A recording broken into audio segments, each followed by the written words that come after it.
तैलंग स्वामी जी महाराज का चरण उसके शरीर से जा लगा। बहुत जोर से वह कुष्ठ रोगी वह सेठ चिल्लाया, आह, बहुत जोर से किया। तैलंग स्वामी जी महाराज ने पूछा, कौन हो तुम? सेठ करुण स्वर में कहा, मेरा कोई सहारा नहीं है, मैं कौन हूं यह भी नहीं जानता हूं, मेरी स्थिति ऐसी ऐसी है, आप कौन हैं? महात्मा तैलंग स्वामी जी महाराज ने कहा कि मैं कौन हूं तुम बाद में जानना। महाराज,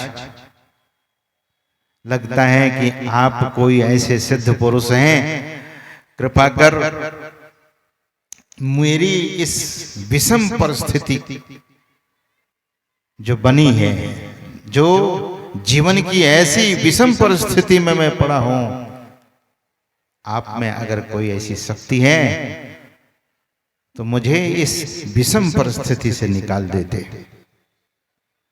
मैंने पहले सुना था काशी में एक महात्मा है तैलंग स्वामी जी महाराज, जिस किसी पर कृपा करते हैं उनका जीवन निहाल हो जाता है। तैलंग स्वामी जी महाराज ने कहा कि चलो, और बहुत विलाप करते हुए वह कह रहा था करुण स्वर में,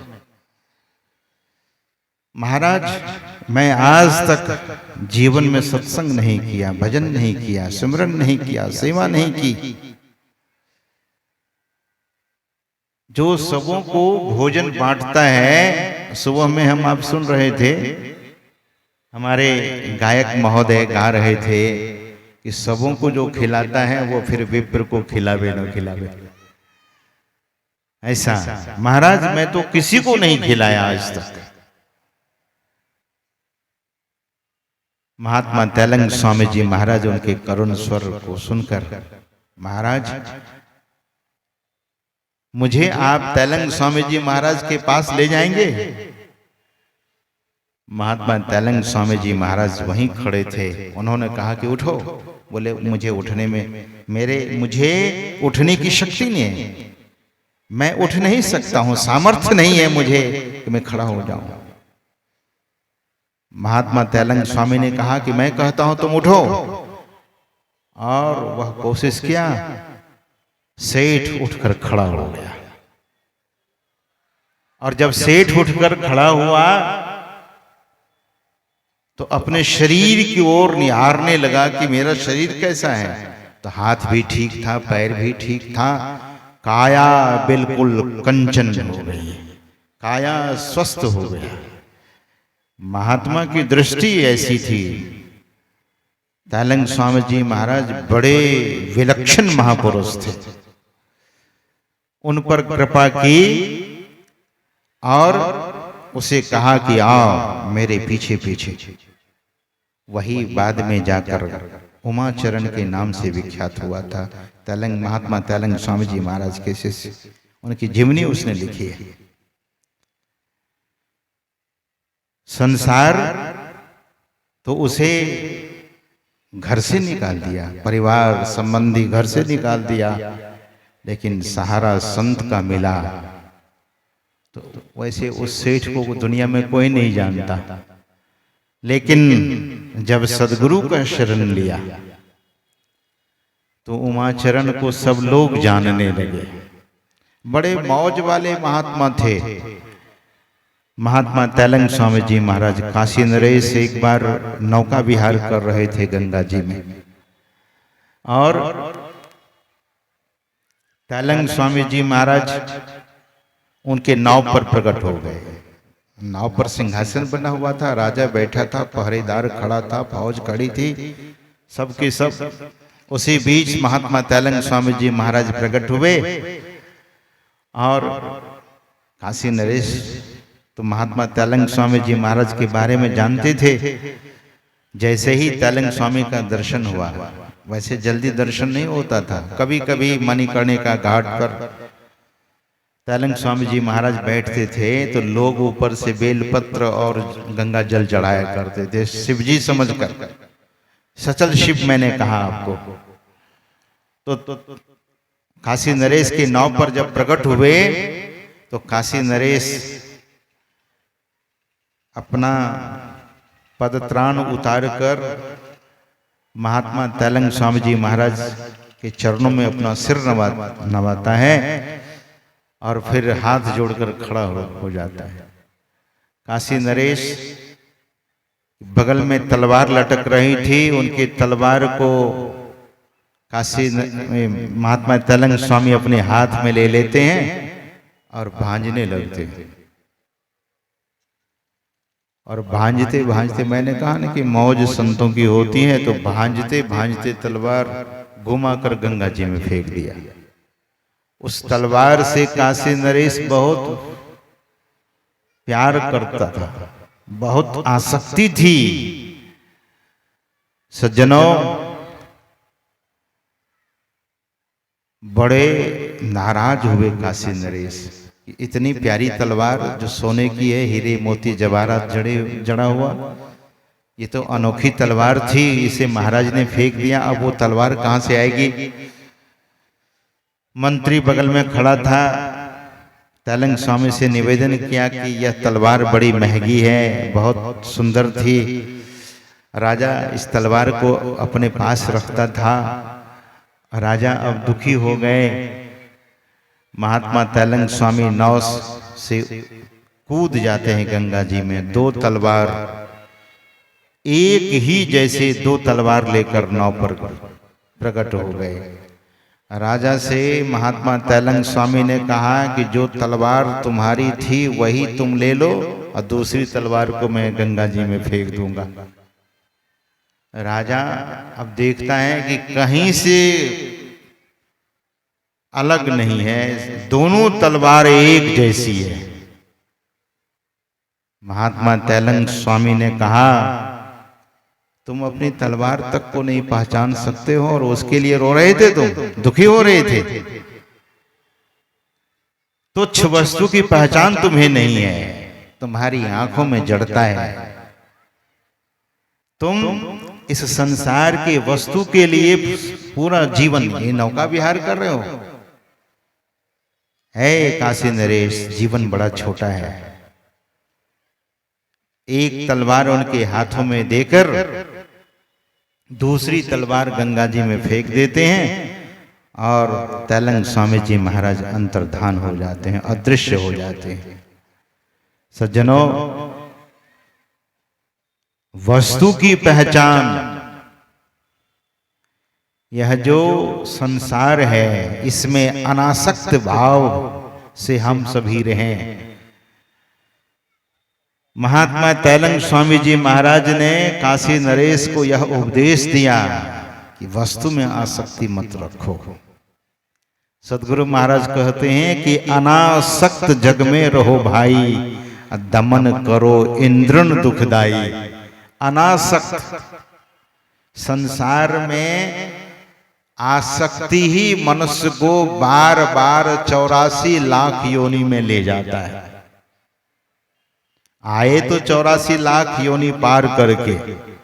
भगवान कहते हैं, आकर 4,84,000 जोनि भ्रमत यह जीव अविनाशी, फिरत सदा माया कर प्रेरा, काल कर्म स्वभाव गुण घेरा, कबहुक करी करुणा नर देही, देत ईश बिनु हेतु सनेही।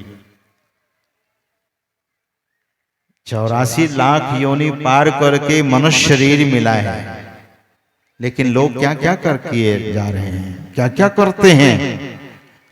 संत महापुरुष कहते हैं कि इसी जीवन में से थोड़ा थोड़ा समय निकालिए और भजन कीजिए, सुमिरन कीजिए, सेवा कीजिए।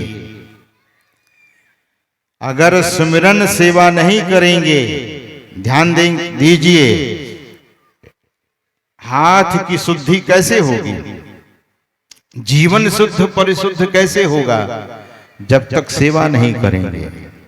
पूज्यपाद महर्षि शाही स्वामी जी महाराज कहा करते थे, उनकी वाणी में, सेवा से सद्गुण हैं आते, जिससे जीवन सुखमय होता, जिसमें है सेवा भाव नहीं, शाही सुख चैन कहाँ होगा। ऐसे लोगों को फिर न सुख मिलता है न चैन मिलता है। सुख और चैन सभी चाहते हैं, सुख और शांति सभी चाहते हैं। तो महापुरुष कहते हैं अनासक्त जग में रहो भाई। संसार में यह शरीर मिला है, इसके प्रति आसक्ति उतनी ही रखनी है। एट द सेम टाइम ये हमेशा याद रखिए कि कब किसका टिकट कटता है। कभी भी कोई चला जाता है, हम आप तो सुनते ही रहते हैं, कभी भी कोई चला जाता है। हम आप संसार में बचे हैं तो उस परमात्मा की मेहर समझिए, उनकी कृपा समझिए। एक महात्मा दक्षिण भारत के हैं, वे कहते थे कि रात में सोते हैं सुबह जगते हैं, ये किसकी कृपा है। बहुत लोग दुनिया में ऐसे हैं कि रात में खा पी कर सोते हैं और सोए ही रह जाते हैं। बहुत लोग ऐसे हैं कहीं गए और गए तो फिर घर वापस लौट कर आए ही नहीं। इसीलिए अनासक्त जग में रहो भाई, दमन करो इंद्रन दुखदाई, काम क्रोध मद लोभ को त्यागो। ध्यान से सुनिएगा। तृष्णा तजी गुरु भक्ति में लागो, यही तो भगवान उपदेश दे रहे हैं, यही बात संत सद्गुरु महाराज कह रहे हैं। काम क्रोध मद लोभ को त्यागो। काम का त्याग, काम मतलब काम का अर्थ यहां है कामना। दुह कामना नहीं होनी चाहिए, सदकामना। सदकामना रखिए, सद्भाव रखिए, सद्विचार रखिए, दुर्विचार नहीं। यही संत लोग शिक्षा देते हैं। सद्गुरु महाराज कहते हैं इन चीजों का त्याग करो। क्यों? काम को त्याग करने के लिए क्यों? क्रोध को क्यों त्याग कर दें? लोभ को क्यों त्याग करें? तो महापुरुष कहते हैं कि ये तीनों चीज नरक का द्वार है। सज्जनों, आप कभी दिल्ली के पास फतेहगढ़ सीकरी है, आपने नाम सुना है या नहीं सुना है? मैं वहां गया हूं, कई बार गया हूं। जब महर्षि में ही ध्यान मंदिर का निर्माण चल रहा था तो वहीं के भक्त लोग थे, तो मुझे वहीं से गुजरना होता था। आगरा के पास है फतेहगढ़ सीकरी, वहां पर एक दरवाजा है, गेट है, द्वार। कहा जाता है कि दुनिया का सबसे बड़ा द्वार है, उससे बड़ा गेट दरवाजा दुनिया में अब तक बना ही नहीं है। बहुत ऐसे करके देखना पड़ता है। द्वार है, उस द्वार को देखने के लिए यूरोप से, अमेरिका से, कनाडा से, ऑस्ट्रेलिया से लोग आते हैं उस द्वार को देखने के लिए, उस गेट को देखने के लिए। आप अपने घर में द्वार तो आप देखा ही होगा, आप अपने घर में अपना दरवाजा तो देखा ही होगा, लेकिन नरक का द्वार आपने देखा? नरक का द्वार कौन कौन सब है, कितना है? भगवान श्री कृष्ण गीता में कहते हैं कि 3 द्वार है, नरक के 3 द्वार हैं। त्रिविधम नरकस्य येदम द्वारम नाशनम आत्मनः। भगवान श्री कृष्ण कहते हैं कि 3 द्वार है नरक के। अच्छा, यहाँ जितने लोग बैठे हैं, मैं हाथ जोड़कर अगर ये बोलूं कि आप नरक के द्वार में जाना चाहेंगे तो कोई नहीं कहेंगे कि मैं नरक के द्वार में जाऊंगा या जाऊंगी। नरक के द्वार भगवान कहते हैं कि 3 द्वार है नरक के। ध्यान से और याद रख लीजिए, नरक के 3 द्वार जहां नहीं जाना है। गुरु महाराज भी कहते हैं इसको त्यागो, तृष्णा तजी, गुरु भक्ति में लागो। ये 3 द्वार क्या है? भगवान कहते हैं कामम क्रोधम तथा लोभम। यही 3 द्वार है नरक के। अगर नरक में जाना चाहते हैं तो ये 3 द्वार है, काम का, क्रोध का और लोभ का। ये तीनों द्वार नरक के हैं और नरक में कोई नहीं जाना चाहता है और इसी से तृष्णा उपजती है। सद्गुरु महाराज कहते हैं कि इतनी तृष्णा देगी लोग अशांत हो जाता है, दुखी हो जाता है।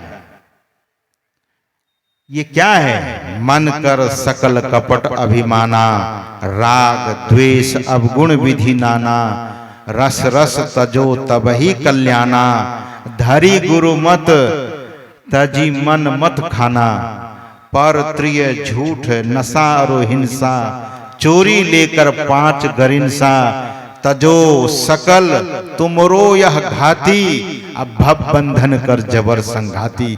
ये बहुत बड़ा बंधन है, इसीलिए इन सबों का त्याग। और गुरु महाराज कहते हैं नित्य सत्संगति करो बनाई, अंतर बाहर दो विधि भाई, धर्म कथा बाहर सत्संगा, अंतर सत्संग ध्यान अभंगा, नैनन मूंद ध्यान को साधन, करो होई दृढ़ बैठ सुखासन, मानस जाप नाम गुरु केरा, मानस रूप ध्यान उन्हीं केरा, यह अवलंब ध्यान कछ होई, पुनः दृष्टि बल कीजे सोई। ध्यान कैसे होगा? नैनन मूंदी ध्यान को साधन। ये कैसे होगा? जब तक गुरु के पास नहीं जाएंगे। इसीलिए भगवान उपदेश तो करते हैं, लेकिन भगवान क्या कहते हैं? कहते हैं करंधार सदगुरु दृढ़ नावा, दुर्लभ साज सुलभ करि पावा।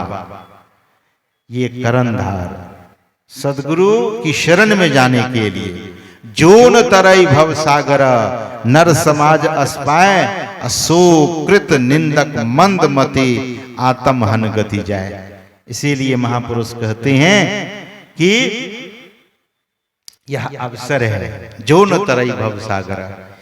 भव सागर पार करने के लिए मनुष्य शरीर एक अवसर है, मनुष्य जीवन एक अवसर है। इसका लाभ लेना चाहिए। गुरु की शरण में हम सबों को जाना चाहिए, गुरु भक्ति करनी चाहिए, परमात्मा की भक्ति करनी चाहिए। यही सार है भगवान श्री राम का कहने का, यही भाव है। और यही सभी संतों ने कहा कि हम आप अपने जीवन को पूर्ण संत सदगुरु के चरण शरण में ले जाएं। जो युक्ति जानते हैं उसे मुस्तैदी के साथ इस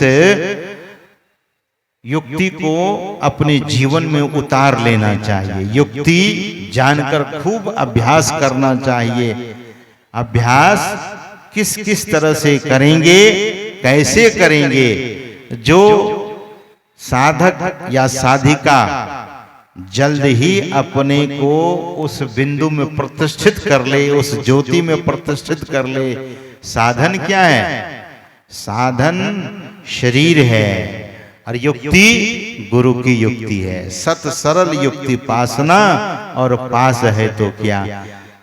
युक्ति में सत्यता होनी चाहिए और सरलता, सत सरल युक्ति।